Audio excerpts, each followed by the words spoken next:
Address.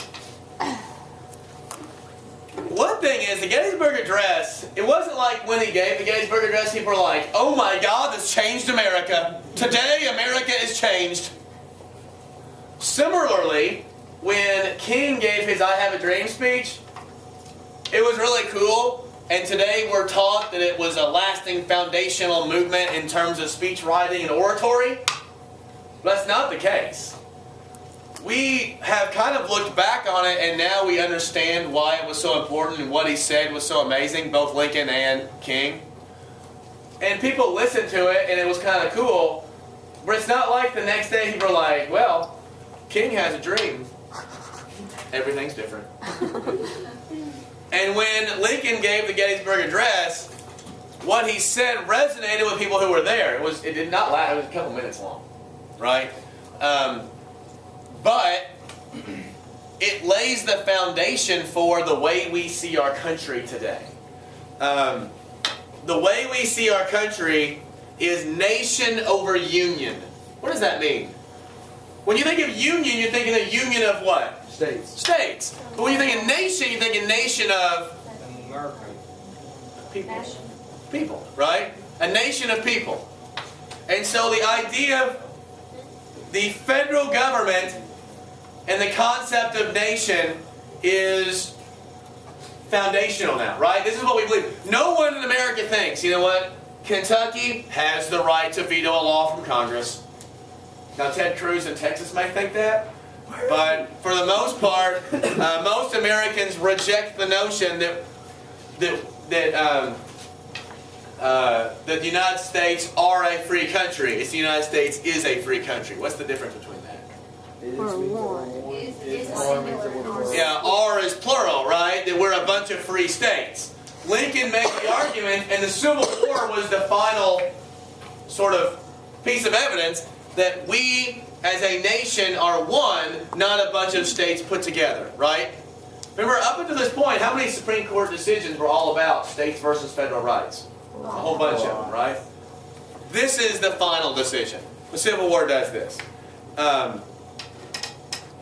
In fact, the best speech I ever saw a person give was about 25 seconds. It was a commencement speech at Transy. And a guy got up there and he quoted Churchill. He spoke for 30 seconds. His words were really powerful. He sat down and he got a standing ovation for almost 2 minutes. And then he got up and said, well, I've got a little bit more. And he bored the piss out of us for the next hour. Right? And no one hardly remembered the first thing he said. So if you want to give a speech, make it short and awesome. People will remember it. That's why no one remembers me, because all I do is talk. All right, let's talk about Sherman. Why do Georgians hate Sherman? Because he's a jerk. Because he burned their villages and raped their wives. Burned their villages? What is this, 1372? He said Because Atlanta was forced to burn their own village. This is 1862. Let's burn our own house. What is this, 1860? No, right, this. You said that. I know. He wanted to bring total war and absolute hell to the South. Because that would stop the war from going. Does that make sense? If we make the war awful, it will end. Sure. They won't just get all. And so his march to the sea, starting in Chattanooga, going all the way down to Savannah, and then turning north on his way to Richmond. Not Raleigh. Not Raleigh. I thought you said Charlotte. Not very well. CHATTANOLGA.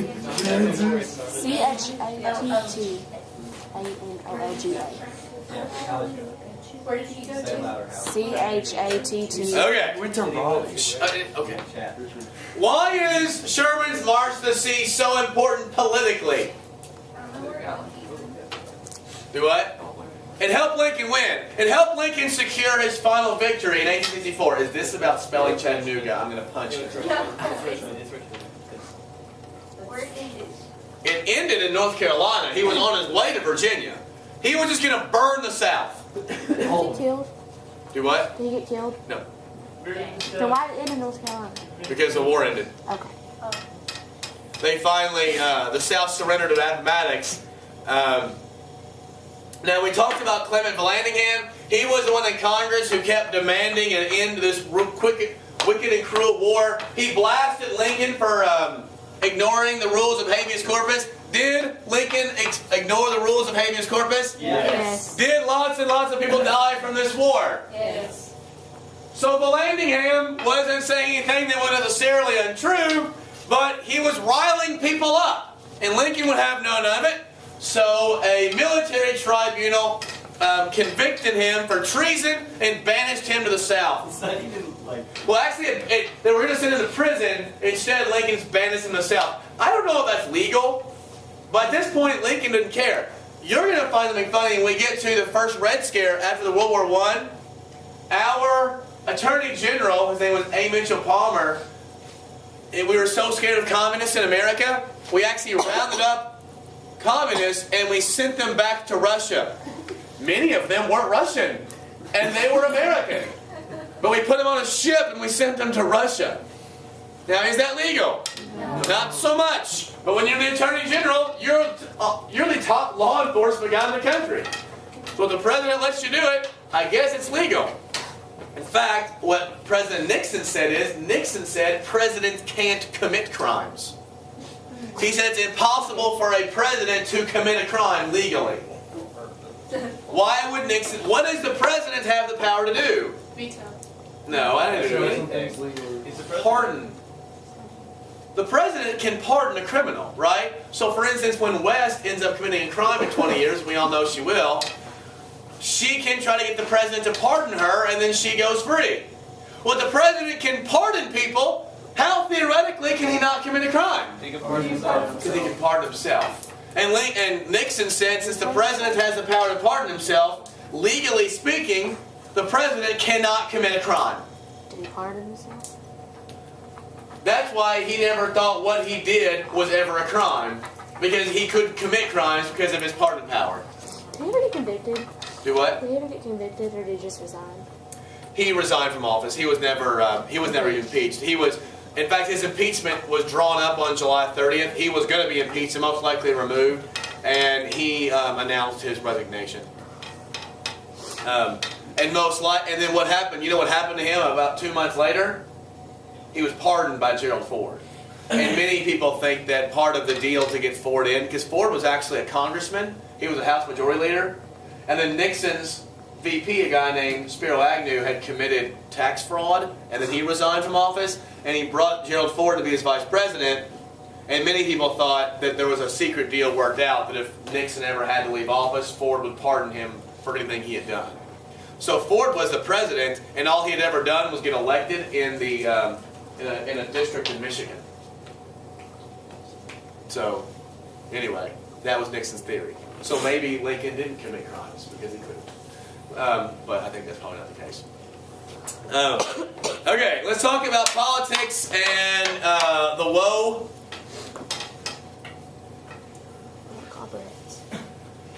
There were quite a few anti-Lincoln Republicans in the Congress, led by Salmon Chase, which is ironic because he was his former Secretary of Treasury.